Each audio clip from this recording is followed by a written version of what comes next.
নমস্কাৰ এই মুহূৰ্তত আহি পৰিছে ৰাতিপুৱাৰ কেইবাটাও গুৰুত্বপূৰ্ণ খবৰ আজি 19 আগষ্ট অসমৰ লগতে ভাৰতৰ বিভিন্ন প্ৰান্তৰ পৰা এনে ধৰণৰ খবৰসমূহ নিতৌ চাবৰ কাৰণে চেনেলটো সাবস্ক্ৰাইব কৰি ভিডিঅ'টোত এটা লাইক কৰি দিব এই মুহূৰ্তত জনাই আছো এটা গুৰুত্বপূৰ্ণ খবৰ জেলত যোৱাৰ ভয়ত বুকু কপিছে মুখ্যমন্ত্ৰী হিমন্ত বিশ্ব শৰ্মাৰ হীন মন্যতাত ভুগিছে মুখ্যমন্ত্ৰী শৰ্মা কংগ্ৰেছৰ নেতৃত্বৰ হৈতে যোগাযোগ ৰাখিছে মুখ্যমন্ত্ৰী হিমন্ত বিশ্ব শৰ্মাই মুখ্যমন্ত্ৰী হিমন্ত বিশ্ব শৰ্মাৰ বিৰুদ্ধে এই বিস্ফোৰক মন্তব্য কৰিছে সাংসদ গৌৰৱ গগৈ পৰৱৰ্তী খবৰ এফালে উচ্ছেদ আৰু আনফালে হাজাৰ হাজাৰ বিঘা মাটি বহিৰাগত কোম্পানীক প্ৰদান অসমৰ প্ৰতি ইঞ্চি মাটি বেদখলকাৰীৰ পৰা মুক্ত হ'ব বুলি মুখ্যমন্ত্ৰী শৰ্মাই কৈছিল কিন্তু এফালে উচ্ছেদ চলাইছে ঠিকই আনফালে হাজাৰ হাজাৰ বিঘা মাটি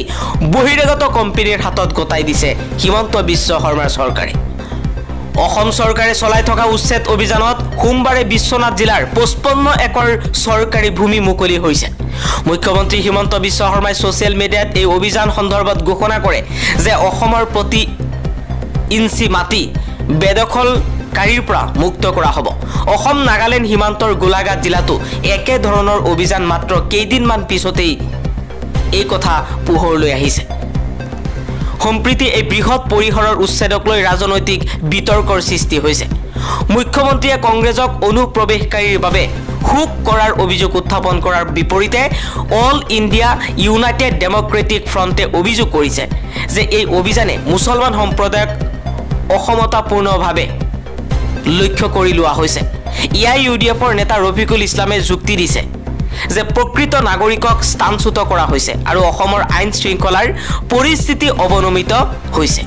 আনকি ৰাজ্যত ৰাষ্ট্ৰপতিৰ শাসন জাপি দিয়াৰ দাবী উত্থাপন কৰিছে ইউডিএফৰ বিধায়ক ৰফিকুল ইছলামে আন এটা খবৰ নগাঁও জিলাত শীঘ্ৰে আৰম্ভ হ'ব উচ্ছেদ অভিযান নগাঁৱত 19,709 বিঘা চৰকাৰী মাটি বেদখল মুক্ত কৰা হ'ব ইয়াৰ ভিতৰত ৰহা চক্ৰত 4,381 বিঘা নগাঁও সদৰ চক্ৰত 6,052 বিঘা কলিয়াবৰ চক্ৰত 1,000 বিঘা ৰূপহী চক্ৰত 700 বিঘা ধিং চক্ৰত 3,471 বিঘা কামপুৰ চক্ৰত 2,000 বিঘা আৰু সামগুৰি চক্ৰত 2,100 বিঘা মাটি অবৈধভাৱে দখল হৈ আছে এই তথ্য নগাঁও জিলা আয়ুক্তই অনুসন্ধানৰ জৰিয়তে প্ৰস্তুত কৰা তালিকাত সন্নিবিষ্ট কৰিছে নগাঁও জিলাৰ আয়ুক্ত দেৱাশিষ শৰ্মাই এই বেদখলকাৰীসকলে নিজে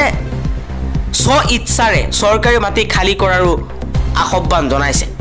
যদি স্বতঃস্ফূৰ্তভাৱে মাটি এৰি নিদিয়ে তেন্তে জিলা প্ৰশাসনৰ পক্ষৰ পৰা উচ্ছেদ অভিযান চলাবলৈ বাধ্য হ'ব বুলি মন্তব্য কৰিছে নগাঁও জিলা আয়ুক্তই নগাঁও জিলা আয়ুক্তই কৈছে চৰকাৰে পৰৱৰ্তী সময়ত ভূমিহীন নাগৰিকসকলৰ হকে ন্যায়সংগত ব্যৱস্থা গ্ৰহণ কৰিব কিন্তু তাৰ বাবে চৰকাৰী ভূমি বেদখলমুক্ত হোৱাটো অতি প্ৰয়োজন উক্ত সভাত আলহাজ হজৰত মৌলানা আব্দুল কাদিৰ কাছিমি অসম ৰাজ্যিক জমিয়ত উলেমাৰ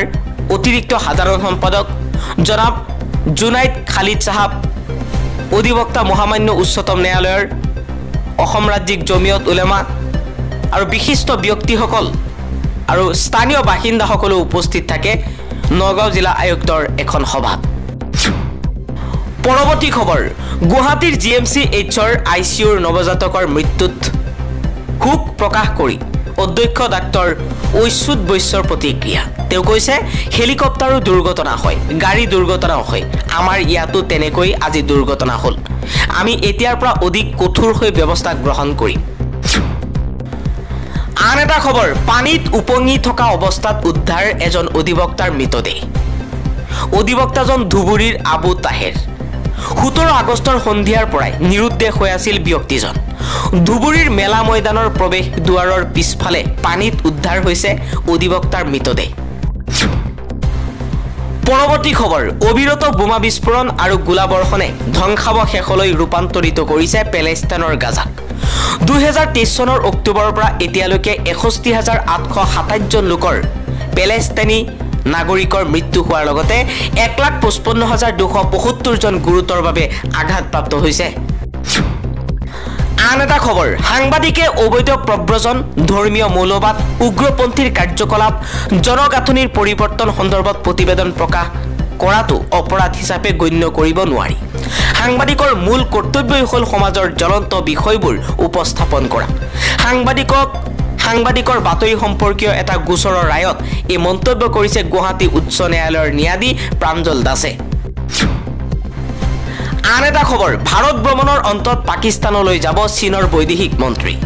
আমেৰিকাৰ সৈতে পাকিস্তানৰ সম্পৰ্ক গঢ়ি উঠাক লৈ চিন্তিত নেকি চীন পৰৱৰ্তী খবৰ উচ্ছেদক লৈ আমচুৰ মুখ্য উপদেষ্টা আইনুদ্দিন আহমেদৰ তীব্ৰ প্ৰতিক্ৰিয়া অসমৰ মুখ্যমন্ত্ৰী হিমন্ত বিশ্ব শৰ্মালৈও সকিয়নি মছজিদ ভাঙি আমাৰ হৃদয়ত আঘাত কৰিছে মুখ্যমন্ত্ৰী হিমন্ত বিশ্ব শৰ্মাই এই অমানৱীয় কাণ্ড বন্ধ কৰাৰ আহ্বান আমচুৰ আইনুদ্দিন আহমেদে কৈছে মছজিদ ভাঙি মাদ্ৰাছা ভাঙি হিমন্ত বিশ্ব শৰ্মাই 2026 চনত মুখ্যমন্ত্ৰী হোৱাৰ সপোন দেখিছে আন এটা খবৰ বন্ধুত্ব বজাই ৰাখিবলৈ বিচাৰিলে বন্ধুৰ দৰে আচৰণ কৰিব লাগিব ৰাছিয়াৰ পৰা তেল ক্ৰয় সন্দৰ্ভত ভাৰতলৈ পুনৰ বাৰ্তা প্ৰেৰণ কৰিছে হোৱাইট হাউছে পৰৱৰ্তী খবৰ বিএছএফ থাকোতে কেনেকৈ অসমলৈ বাংলাদেশী প্ৰৱেশ কৰিছে ইয়াৰ উত্তৰ গৃহমন্ত্ৰী অথবা প্ৰধানমন্ত্ৰীয়ে দিয়া উচিত অসমখনক বাংলাদেশীৰে ভৰাব বিচাৰিছে নেকি এইটো এটা ডাঙৰ প্ৰশ্ন অসমীয়া বিলাকে ৰাজনৈতিক চক্ৰান্তৰ বলি হৈছো নেকি বুলিও মন্তব্য কৰিছে কংগ্ৰেছ নেতা দেৱব্ৰত শইকীয়া যদি বাংলাদেশী আহে তেনেহলে বিএছএফ কিহৰ কাৰণে সীমান্তত ৰাখিছে প্ৰশ্ন কৰিছে দেৱব্ৰত শইকীয়া বিএছএফ থকাৰ পাছতো সীমান্ত সুৰক্ষা বাহিনী থকাৰ পাছতো কেনেকৈ বাংলাদেশীবোৰে ভাৰতত প্ৰৱেশ কৰিছে আৰু ইয়াৰ বাবে গৃহমন্ত্ৰী আৰু প্ৰধানমন্ত্ৰী দায়ী বুলি মন্তব্য কৰিছে দেৱব্ৰত শইকীয়াই আন এটা খবৰ গৌৰৱ গগৈৰ বিৰুদ্ধে গুৱাহাটী উচ্চ ন্যায়ালয়ৰ মহাপঞ্জীয়কৰ ওচৰত অভিযোগ দাখিল অধিবক্তা জয়ন্ত কুমাৰ গোস্বামীৰ এপিচিচিৰ সভাপতি গৌৰৱ গগৈৰ বিৰুদ্ধে গুৱাহাটী উচ্চ ন্যায়ালয়ৰ শুনানিৰ ভিডিঅ' ৰাজহুৱা কৰাৰ অভিযোগ ন্যায়ালয়ৰ শুনানিৰ ভিডিঅ' ৰাজহুৱা কৰাৰ পাছতেই অধিবক্তা জয়ন্ত কুমাৰ গোস্বামী ৰাজ্যিক বিজেপিৰ মুখপাত্ৰই গুৱাহাটী উচ্চ ন্যায়ালয়ৰ মহাপঞ্জীয়কৰ ওচৰত অভিযোগ দাখিল কৰিছে আন এটা খবৰ ধুবুৰী জিলা পৰিষদ গঠন কৰিছে এআইইউডিএফে ৰকিবুল হুছেইনৰ দুৰ্গত নচলিল কংগ্ৰেছৰ মেজিক 20খন আসনৰ 10খনকৈ কংগ্ৰেছে লাভ কৰাৰ পাছতো মুখ ঠেকেচা খালে কংগ্ৰেছে ধুবুৰীত 8খন আসন লাভ কৰি ধুবুৰীৰ জিলা পৰিষদ গঠন কৰিছে এআইইউডিএফে আন এটা খবৰ বিশ্বনাথত মছজিদ উচ্ছেদ চলোৱাক লৈ সংখ্যালঘু সংগ্ৰাম পৰিষদৰ গৰ্জন যদি মছজিদ ভাঙিছে তেন্তে শ্মশান আৰু চাহ বাগানত কিয় উচ্ছেদ চলোৱা হোৱা নাই উচ্ছেদৰ নামত কোনো কাৰণতে একপক্ষীয় নীতি মানি লোৱা নহব বুলি হুংকাৰ সংগঠনটোৰ শ্মশান আৰু চাহ বাগানত কিয় উচ্ছেদ চলোৱা নাই বুলি প্ৰশ্ন কৰিছে সংখ্যালঘু সংগ্ৰাম পৰিষদে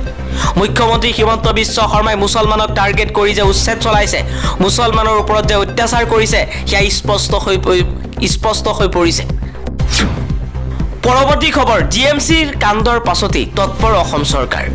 আজি প্ৰতিখন মেডিকেল কলেজৰ সৈতে স্বাস্থ্য বিভাগৰ বৈঠক অনুষ্ঠিত হ'ব ভৱিষ্যতে এনে ঘটনা নহবলৈ চৰকাৰে এছঅপি প্ৰস্তুত কৰিব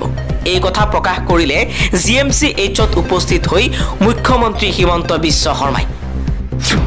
পৰৱৰ্তী খবৰ গোলাঘাটৰ দয়াং আৰু নামবৰ সংৰক্ষিত বনাঞ্চলৰ অবৈধ দখলকাৰীক এসপ্তাহৰ ভিতৰত বনাঞ্চল এৰিবলৈ নিৰ্দেশ গুৱাহাটী উচ্চ ন্যায়ালয়ে দুয়োখন বনাঞ্চলৰ এটা গোচৰত দিয়ে এই নিৰ্দেশনা কোনো চৰকাৰী ভূমিত যাতে অবৈধ দখল নহয় তাৰ প্ৰতিও চৰকাৰে গুৰুত্ব আৰোপৰ নিৰ্দেশনা গুৱাহাটী উচ্চ ন্যায়ালয়ৰ আন এটা খবৰ কংগ্ৰেছৰ তীব্ৰ প্ৰতিবাদ অসম ৰাজ্যিক এনএছৱাইৰ উদ্যোগত সমগ্ৰ ৰাজ্যজুৰি বিজেপি চৰকাৰে এনচিইআৰটিৰ ইতিহাসৰ পাঠ্যপুথিত আহোমসকলৰ বিষয়ে ভুল তথ্য প্ৰকাশ কৰি ইতিহাস বিকৃত কৰিব খোজা কাৰ্যৰ বিৰুদ্ধে এনএছৱাইৰ উদ্যোগত সমগ্ৰ ৰাজ্যতে প্ৰতিবাদী কাৰ্যসূচী সাব্যস্ত কৰিছে কংগ্ৰেছে আন এটা খবৰ ভোটাৰ তালিকা সংশোধনক লৈ মুখ্য নিৰ্বাচন আয়ুক্তৰ বিৰুদ্ধে মহা অভিযোগ আনিব পাৰে বিৰোধী ভোট জালিয়াতিৰ অভিযোগক কেন্দ্ৰ কৰি ৰাজনৈতিক উত্তেজনা এতিয়া তীব্ৰতৰ হৈ পৰিছে কংগ্ৰেছ নেতা ৰাহুল গান্ধীৰ এই অভিযোগৰ পাছতেই এতিয়া বিৰোধী মিত্ৰজোঁটে ইণ্ডিয়াই সংসদত মুখ্য নিৰ্বাচন আয়ুক্ত জ্ঞানেশ কুমাৰৰ বিৰুদ্ধে মহা অভিযোগ জাননী দাখিলৰ কথা চিন্তা কৰিছে সংবিধানৰ 324(5) অনুচ্ছেদ অনুসৰি উচ্চতম ন্যায়ালয়ৰ ন্যায়াধীশৰ দৰেই মুখ্য নিৰ্বাচন আয়ুক্তক মহা অভিযোগৰ জৰিয়তে অপসাৰণ কৰিব পাৰি আগষ্টৰ আৰম্ভণিতে লোকসভাত বিৰোধী দলৰ নেতা ৰাহুল গান্ধীয়ে মহাৰাষ্ট্ৰ কৰ্ণাটক আৰু হাৰিয়ানাত ভোট জালিয়াতিৰ অভিযোগ উত্থাপন কৰিছিল বেংগালুৰু চেণ্ট্ৰেলৰ মহাদেৱপুৰা সমষ্টিত বিজেপিৰ জয়ত 1 লাখৰো অধিক ভোট চুৰি হোৱা বুলি দাবী কৰিছে তেওঁ অভিযোগ কৰে যে আয়োগে ভোটাৰ তালিকা আৰু তথ্যত জালিয়াতি কৰি বিজেপিক সুবিধা কৰি দিছে